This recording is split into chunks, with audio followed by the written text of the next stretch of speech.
Hi YouTube. I wanted to thank everybody who has been subscribing to my channel.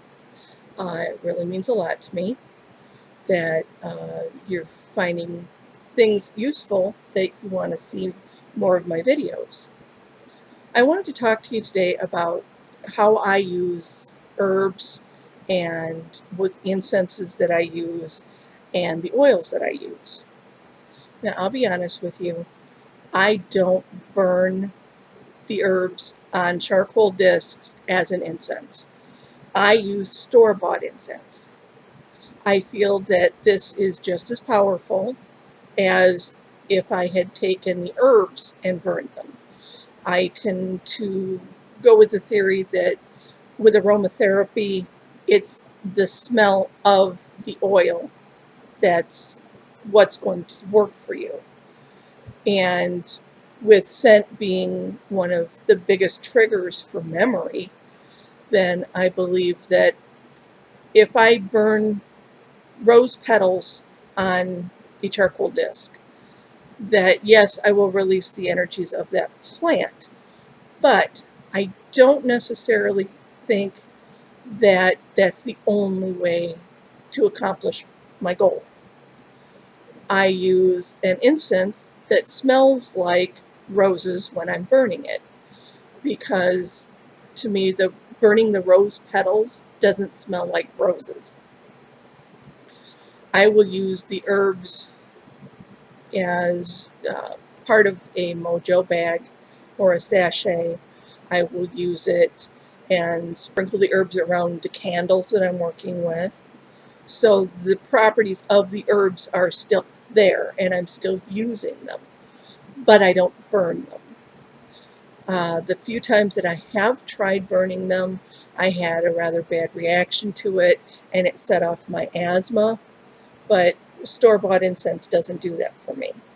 So I just go ahead and put the herbs around my working, but I don't burn them.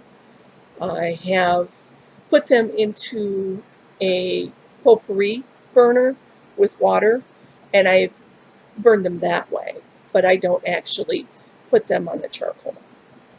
I also have used fragrance oils rather than essential oils because I don't have a lot of money to work with, so I find that the fragrance oils are less expensive, and I will put those in a oil diffuser and use them that way. I will also use them to dress candles, and I haven't had any problems with that.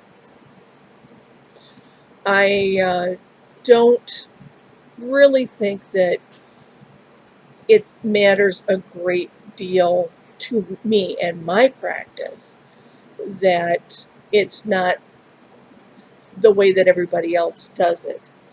I tend to use what works for me and what I can afford, because I would rather be able to use herbs in a way that will not set off my asthma. It won't give me a bad reaction, and I still have them available, but using the incense that's from the store just works better for me. And I think it can be just as magical. It's all about your intention. If you think that having the roses burning on the charcoal works better for you, then it will. If you think that having the rose incense will work, then it does. It's all about your intentions and the energies that you put into it.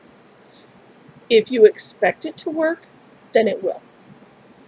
You don't have to spend a lot of money that you don't have to buy all these different supplies.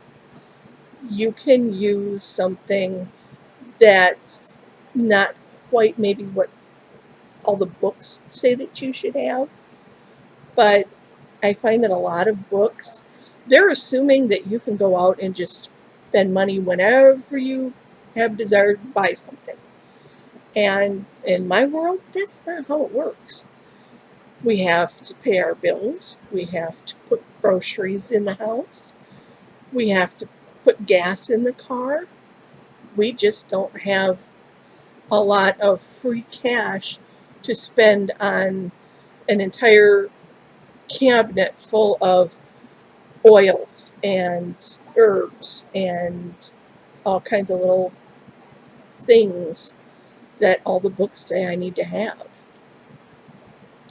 I also think it's a great idea to have flowers on your altar. And all things being equal, I would love to be able to get fresh flowers and put them on my altar, and that just isn't going to happen for me because I can't go out to the store or the florist and buy flowers whenever I want to have a ritual or to put them on my altar. I can buy silk flowers. Now, not the really cheapy, tacky looking ones that you've seen, but nice silk flowers. And I can put those on my altar. People will tell you, oh, you can't do that. It's not natural. You're putting plastic and synthetic things on your altar. But I don't see why I can't use the silk flowers and my time making an arrangement specifically for my deities, specifically for this Sabbat or this Esbat or this working, and the beauty of the arrangement, the time and intention that I spent making it, that is my offering. And a lot of people may not agree with that, and that's okay. Not everybody does things my way. I don't expect that everybody does things my way. But that's what works for me. And I really don't see the need to have to do what the books tell you.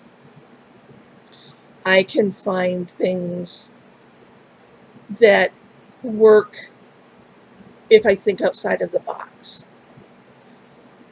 I am a firm believer that what the books say is a suggestion. What somebody else says, okay, this is the spell, and it takes all these ingredients. That's a suggestion.